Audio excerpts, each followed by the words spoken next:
안녕하십니까? 영성 강의에 오신 것을 환영합니다.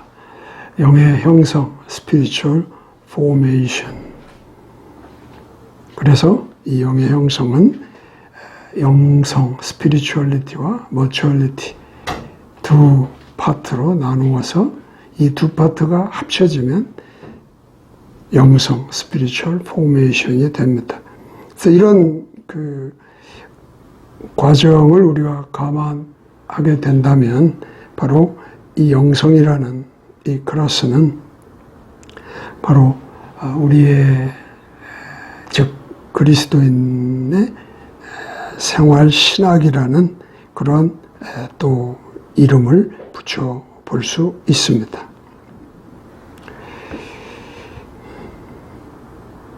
지금 우리는 성숙에 대한 내용을 살펴보고 있습니다.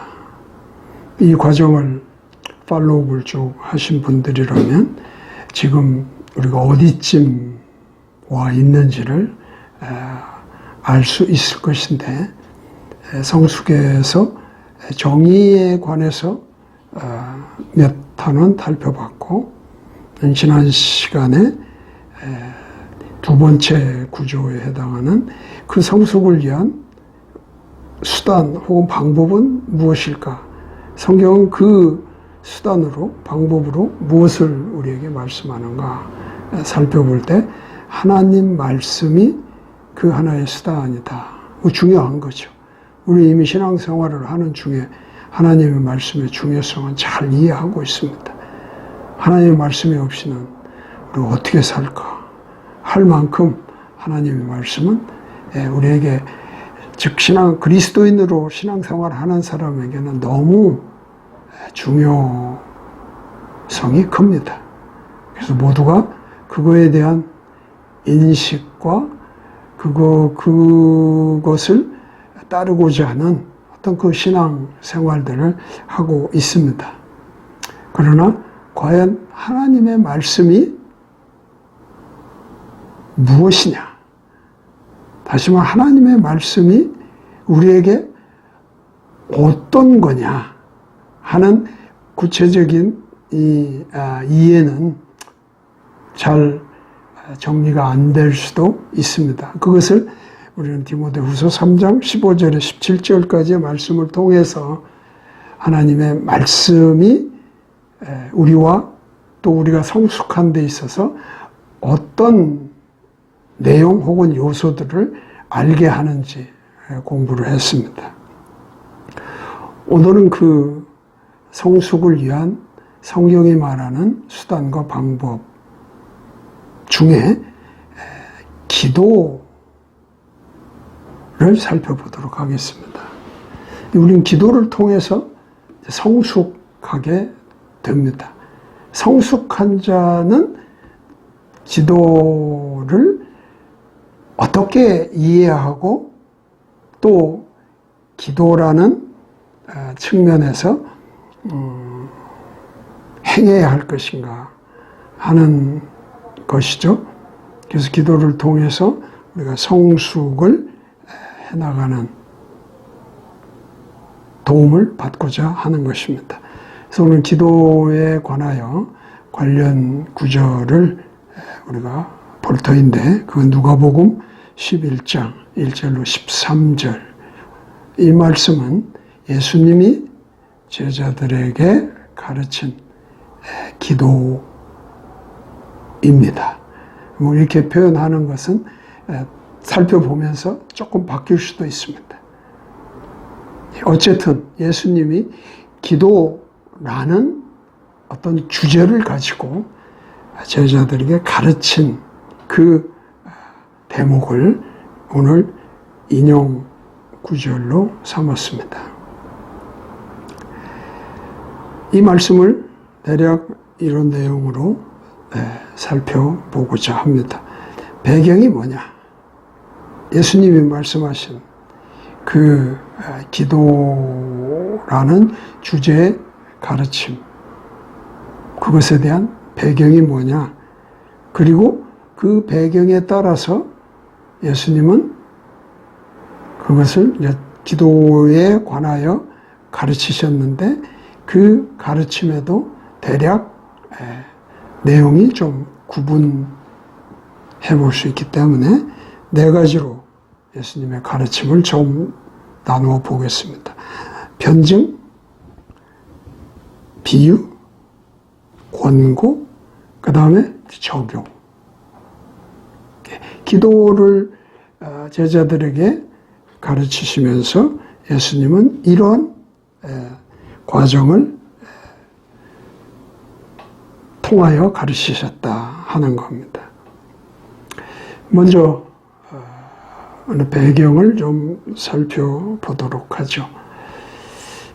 배경이라 하면 예수님이 이 가르침을 하실 때 어떤 상황이었나 하는 거죠. 오늘 킹제임스의 이 말씀을 우리가 인용하는 누가복음 11장 1절에 13절 말씀 안에 그 표현된 그 말씀의 용어들을 우리가 잘 사용해서 좀 얘기를 해본다면 배경은 이런 것입니다. 기도하는 것에 관한 제자들의 뭐라고 그럴까요?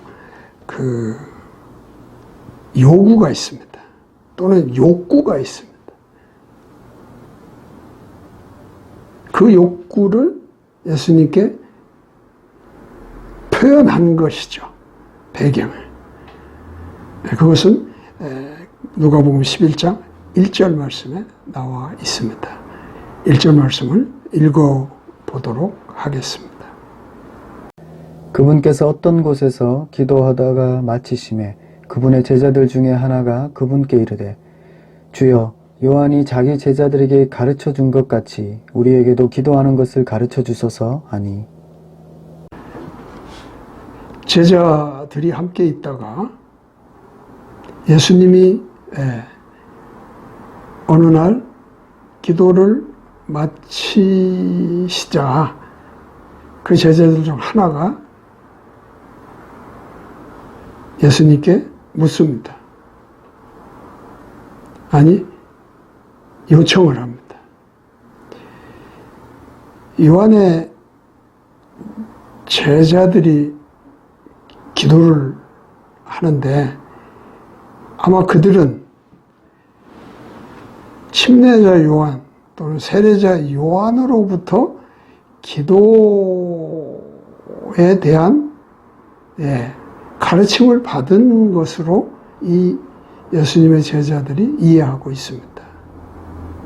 그래서 예수님도 예수님도 기도를 하셨고, 우리가 이미 그 요한의 제자들은 기도에 대해서 배웠다고 그러고 기도를 하고, 그래서 이 제자들이 그 순간 기도에 대해서 알고 싶다?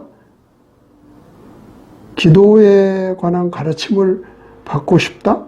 뭐 이런 하나의 욕구가 생긴 겁니다. 그래서 그 제자들 중에 하나, 아마 베드로 이지 않을까 싶습니다만 하나가 예수님께 질문을 합니다. 요청을 합니다. 우리에게도 기도하는 것을 가르쳐 달라고 합니다.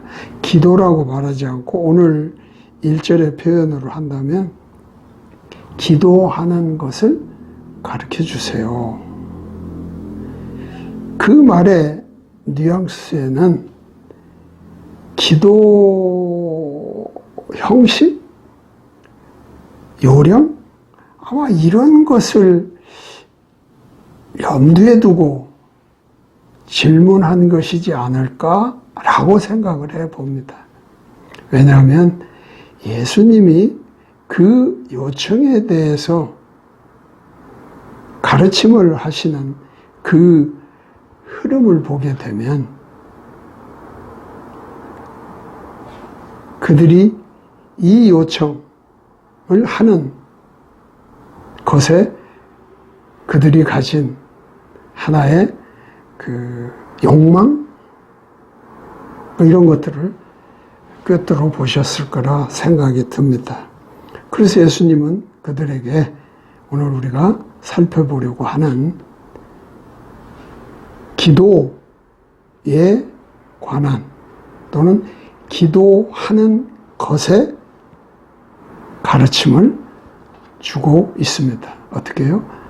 변증을 합니다. 그 다음에 즉 이 변증이라 하면 지금 아마 예수님께서 아버지께 기도하는 것을 아마 말씀했다고 봅니다. 그리고 그 변증에 대한 비유를 통해서 알아듣기 쉽게 하셨을 것이고, 그래서 그 기도에 관한 권고를 하고 어떻게 하라는, 그리고 적용을 통해서 궁극적으로 기도란 무엇을 요구하는 것인지에 대한 가르침을 주셨다고 봅니다. 그래서 예수님은 아주 적확하게 그분의 가지신 어떤 그 이해를 통해서 제자들에게 분명하게 설명을 했다 말할 수 있습니다. 2절로부터 이제 예수님이 아까 말씀드린 4가지의 그런 그 과정을 한 패턴으로 삼아서 가르침을 시작하십니다.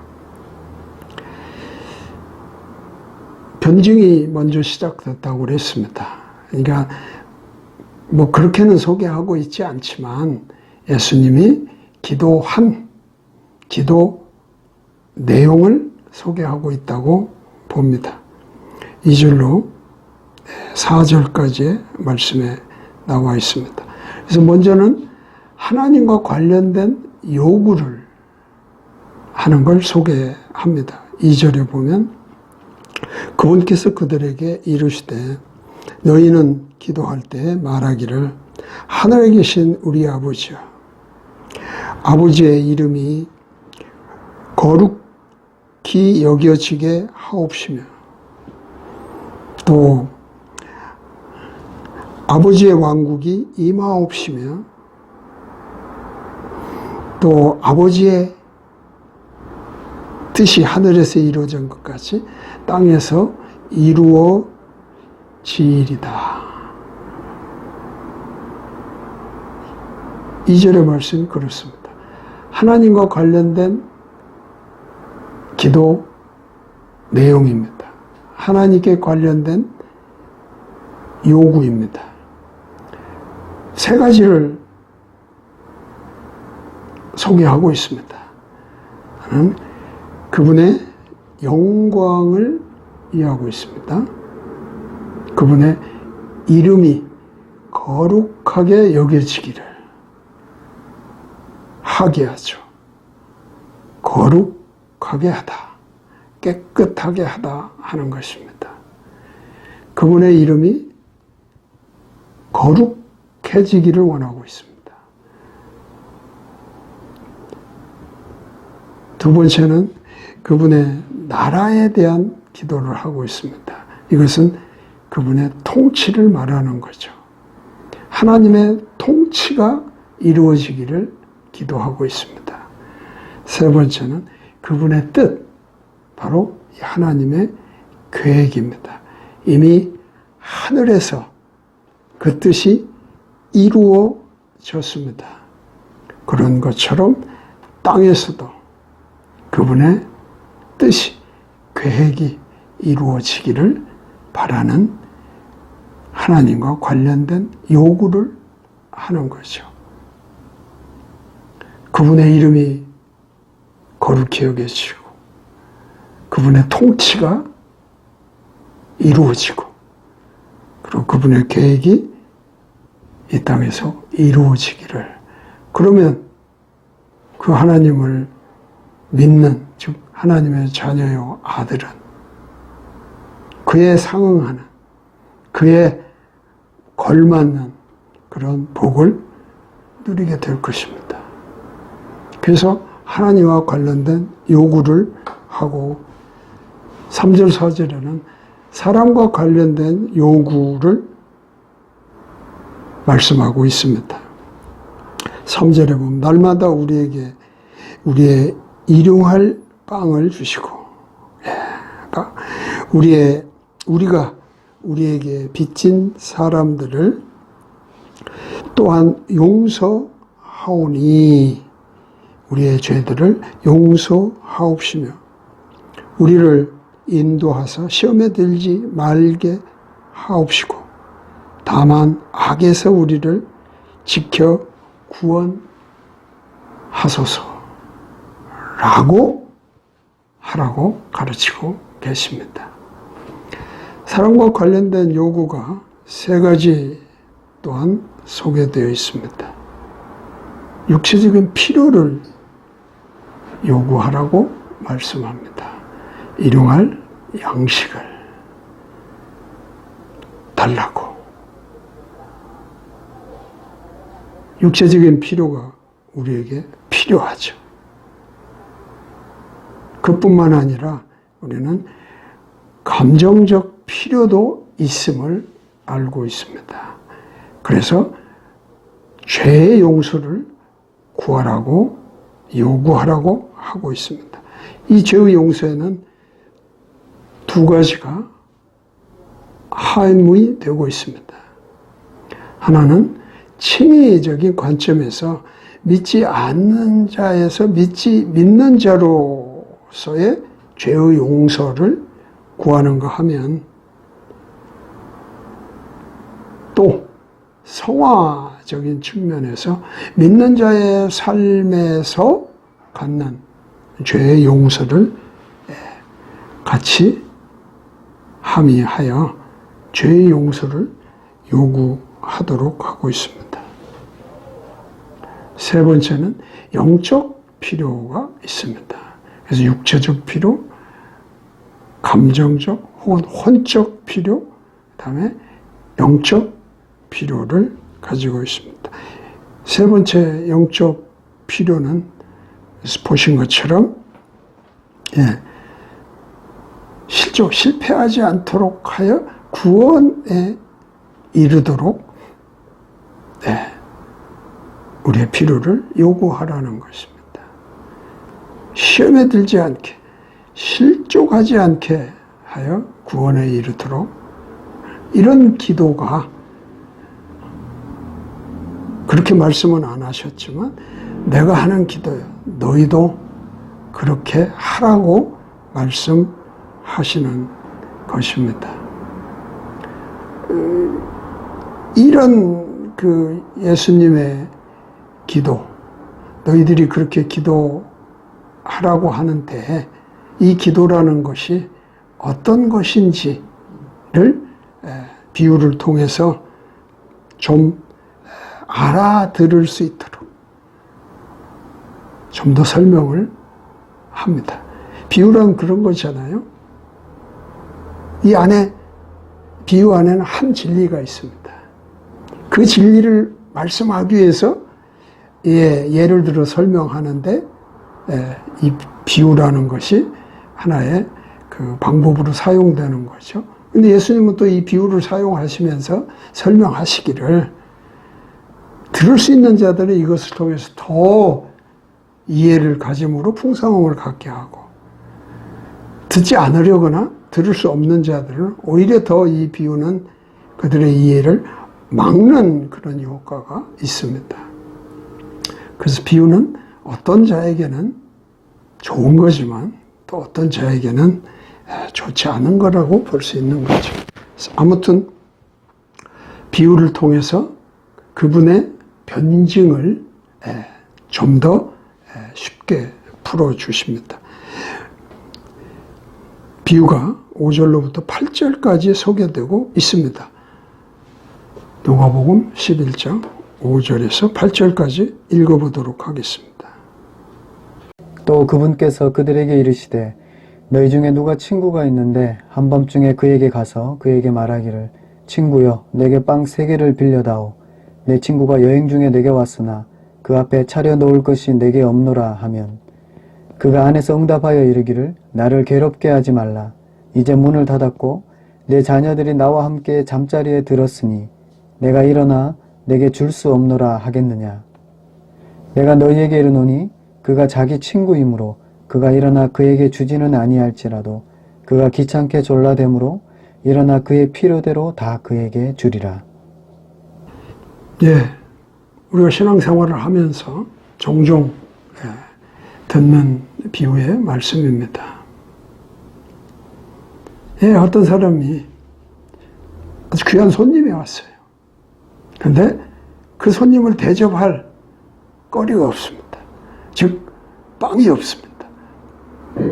그래서, 마침 이웃에 친구가 있기 때문에 그에게 가서 이러이런 이유로 내가 좀 빵이 필요하니 좀 달라고 요청을 합니다. 근데 그때는 야밤입니다. 그 친구는 이미 가족들과 함께 잠자리에 들은 상태입니다. 근데 막 문을 두드리며 다급한 상황이 돼서 가보니까 이웃에 있는 친구가 와서 빵을 구하고 있습니다. 아주 싫죠. 그래서 우리는 나 지금 그럴 상황이 아니라고 계속 거절을 했는데 이 사람은 졸라댑니다. 끝까지 졸라댑니다. 이 끝까지라고 하는 것은 그 빵을 받을 때까지 했다는 거죠. 여기서 그 졸라댔다는 것에 귀찮게 졸라댔다는 이 말에 이 비유에 상당히 중요한 포인트가 있다 생각을 합니다. 그래서 결국 그 친구는 친구라는 관계 때문에는 안 줄 수 있었지만 귀찮아서 졸라됨으로 빵을 주었다. 이렇게 비유가 끝납니다. 그래서 이 비유의 단원, 진리는 뭐냐? 바로 간구하는 자의 요구를 들어준다. 이런 겁니다. 간구하는 자의 요구를, 간구하는 자의 기도를 들어주신다. 하는 것이 이 비유의 진리라고 볼 수 있습니다. 그렇다면 간구하는 자의 기도를 들어주신다는데 그러면 간구하는 자는 귀찮게 졸라댔다고 하는데 어디에 기초해서 그걸 하느냐는 오늘 말씀에서는 그 요구를 받는 그 친구가 그러잖아요. 친구라는 관계 때문이 아니라고 그랬잖아요. 뭐 때문이냐? 바로 가지고 있다는 것에 기초하는 겁니다. 준비하고 있다는 것에 기초한다는 거죠. 이거를 좀 더 우리의 신앙생활의 태도로 말한다면 내가 하나님께 기도를 합니다. 내가 하나님께 기도하는 또는 간구하는 것은 하나님과 나와 관계가 있으므로 내가 기도하는 것이 응답된다 라는 것이라기보다는 오늘 비유의 말씀으로 우리가 한번 적용을 해본다면 내가 하나님께 기도하는 것은 하나님이기 때문이라기보다는 하나님은 모든 것을 가지고 계신 분이기 때문에 내가 그분께 간구하는 거예요. 그것을 줄 때까지 한다는 거예요. 여러분 만약에 하나님과 아버지가 존재할 때 내가 누구에게 어떤 것을 기도할 때 그것을 받을 또는 가질 확률이 높습니까? 당연히 하나님이겠죠. 아버지도 가진 게 많습니다. 육신의 아버지도. 그러나 하나님 아버지는 육신의 아버지와는 비교할 수 없을 만한, 그분은 모든 것을 가지고 계신 분이라는 것에 기초하여 간구해야 한다고 말할 수 있습니다. 이 비유는 그렇습니다. 그러면 이제 어떤 간구하는 어떤 태도? 뭐 그런 거를 지금 이제 권고를 통해서 가르치고 계십니다. 또 이 권고는 모든 사람이 믿는 모든 사람이 해당되는 일이지만 각자가 간구하는 어떤 단계나 내용은 다름을 말하고 있습니다. 권고가 그런 것을 또 함의합니다. 한번 보실까요? 9절, 10절에 보시면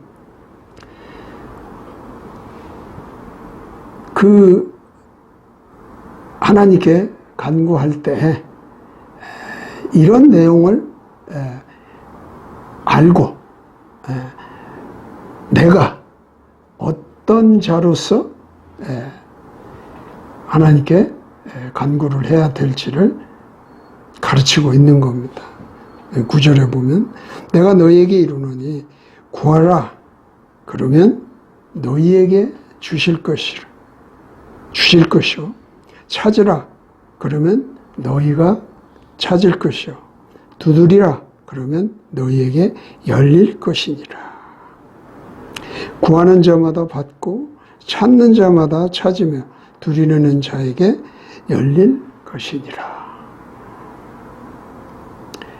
여기에 이 지금 말씀의 내용이 권고하는 내용에 보면 구원받은 자에게 지금 말씀하는 겁니다. 즉 구원받은 자가 대상입니다. 누구나는 아닙니다.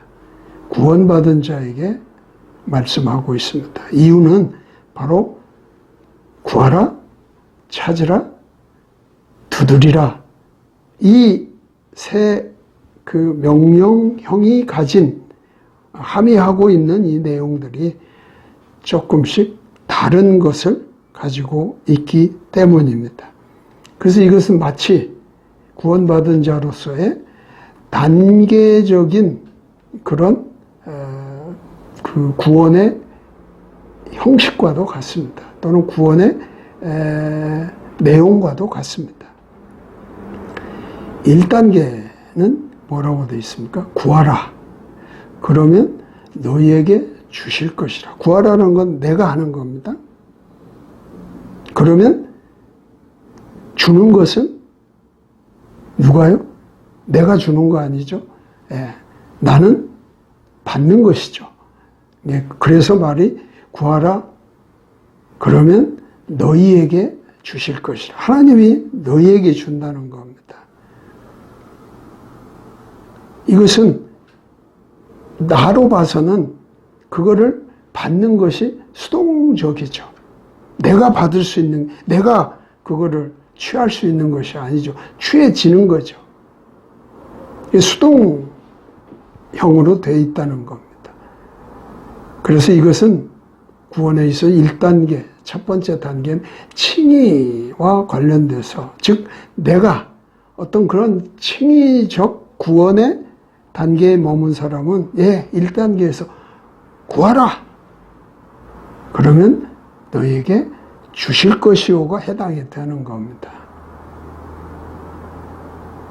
여기만 계속 머물러 있으면 안 되겠죠. 내가 계속 수동적으로 받기만 하는 거, 이거를 예수님이 지금 권고하고 있지 않습니다.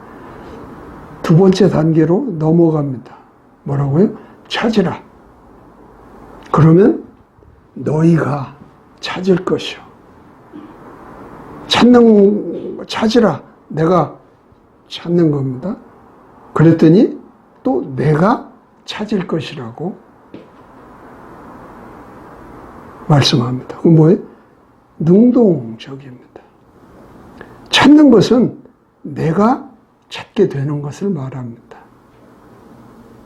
이거는 두 번째 단계로 소개하고 있는데 바로 구원의 두 번째 단계, 성화의 단계에서는 내가 하고 내가 취하고 뭐 그런 상태를 2단계로 소개하고 있습니다. 3단계가 계속됩니다. 두드리라. 내가 두드리라. 그리하면 너희에게 열릴 것이다. 다시 수동태로 전환이 됩니다. 세 번째 단계, 구원에 있어서 세 번째 단계라고 말할 수 있는 것은 영화의 과정입니다. 즉 하나님 나라에 들어가는 것. 하나님 나라에 들어가는 것. 그것은 하나님이 하늘문을 열어주셔야 됩니다. 그러면 우리가 그곳에 들어갈 수가 있습니다. 내가 여는 것이 아닙니다. 구원받은 자가 기도하는 것도 내가 구원받은 자로서의 나의 현재의 상태가 기도하는 그러한 권고에 있어서도 적합하게 밸런스를 유지하고 있다는 걸 알 수 있습니다. 그래서 그 권고의 단계를 얘기할 때 방점은 제자들에게 가르치실 때 그 방점은 바로 2단계 찾으라. 그러면 너희가 찾을 것이라는 데 있다고 저는 생각을 합니다. 기도하는 것도 내가 기도하고 그 기도가 구해질 때까지 내가 찾아가는, 기도하면 나에게 찾아질 것이라고 하는 것은 예수님이 가르치는 기도의 권고사항에는 해당이 안 된다, 이렇게 말할 수 있습니다. 그리고 예수님은 아주 포괄적인 의미에서 우리에게 적용을 하나 소개해 주십니다. 바로 11절에서 13절 말씀에 어떤 비유를 통해서 우리가 적용으로 사용할 수 있는 하나의 구체적 내용을 소개하고 있습니다. 누가복음 11장 11절 13절 말씀을 보겠습니다. 읽어보겠습니다. 너희 중에 누가 아들이 빵을 구하면 아버지가 되어 그에게 돌을 주겠느냐? 혹은 그가 생선을 구하면 그에게 생선 대신 뱀을 주겠느냐? 혹은 그가 알을 구하면 그에게 정갈을 주겠느냐? 그런즉 너희가 악할지라도 너희 자녀들에게 좋은 선물들을 줄 알거든. 하물며 하늘에 계신 너희 아버지께서 자기에게 구하는 자들에게 성령을 얼마나 더 많이 주시겠느냐 하시니라. 여기에 우리가 어떻게 기도하고 하나님이 어떤 분이신지를 알고 우리가 기도해야 될 가장 중요한 것 또는 중요하면서도 그것이면 우리의 하나님께 기도하는 기도의 모든 것을 다 포함할 수 있는 그런 것으로 오늘 13절에 마지막 부분에 뭐라고 나옵니까? 하나님께서 구하는 자에게 성령을 얼마나 더 주시겠느냐. 다시 말하면 하나님께 아까 예수님이 기도한 그 하나의 모범 또는 모델적인 그런 것들을 소개하면서 나는 이렇게 기도한다. 그런 기도가 우리의 생활 속에서 늘 있어야 한다면 바로 우리는 성령이 충만함에 있어야 되는 거예요. 그래야 그런 것들이 간구되고 또 그러한 주님의 어떤 응답을 우리가 믿고 나아갈 수 있고, 그래서 우리가 하나님께 기도하는 것에 가장 핵심적이면서 하나로 모아 주님께 간구한다면 성령 충만을 간구하는 것입니다. 그러면 그 모든 다른 어떤 것이 다 뭐라고 할까요? 뭐 쉽게 말하면 해결될 수 있는, 성령 충만이 되면 내가 간구해야 될 때 간구할 뿐만 아니라 간구할 것이 무엇인가를 알고 간구할 수 있고, 그렇게 될 수 있다는 것입니다. 그래서 이 적용을 위한 이런 비유 또는 유비에서 우리가 하나의 예수님의 의도를 그 진리로 한번 살펴본다면 이런 것입니다. 성령 충만을 간구하는 자는 하나님으로부터 반드시 응답을 받게 된다고 가르치고 있습니다. 하나님이 가장 기뻐할 나의 기도다, 이렇게 말씀드릴 수 있습니다. 그 무엇을 세목을 따라서 정말 중요한 것이라 말한다 할지라도 내가 하나님께 성령 충만을 간구하는 것 이상은 될 수 없습니다. 그러므로 여러분은 간구하실 때 성령 충만을 간구하시기 바랍니다.